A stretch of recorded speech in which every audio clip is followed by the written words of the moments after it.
All right, everyone. So we're reading here from CagesideSeats.com. Anyone on the fence about dropping almost 10 grand for a WrestleMania meet and greet with Hulk Hogan is in luck. Ticket prices for the luxury suite experience, which includes access to both nights and a meet and greet with Hogan, have dropped nearly 30%. Originally priced at 9,500, tickets are now available for 6,950 as Hogan's popularity plunges. So look, I got to say, and we brought this up when he was booed at, what was it, Saturday Night Main Event.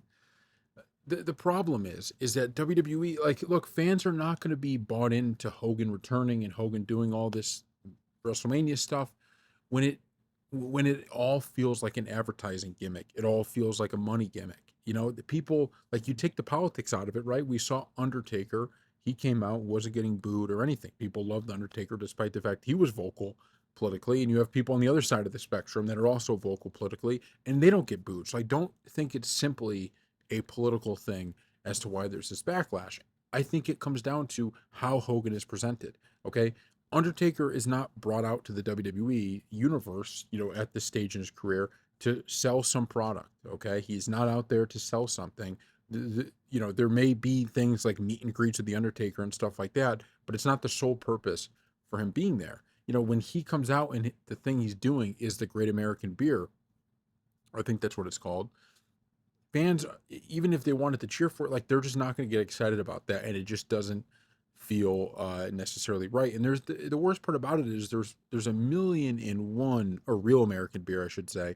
Um, there's a million and one different ways you could do this. Having him come out with just the shirt on, you don't have to have everything necessarily be about that. But this is why it's getting slashed. People aren't going to pay this kind of big money to have this meet and greet if they feel like the last time we saw this guy on TV, it was just for him to sell, some product.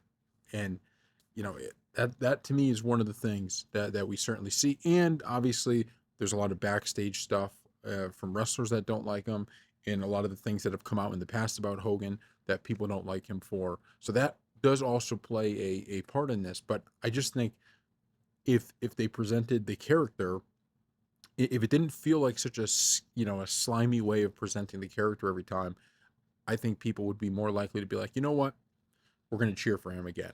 But when stuff like this is happening, there's never going to be a way, because there's no apologies, there's no nothing. It's just kind of, going out there and doing this. So thank you all for watching, and we'll see you next time.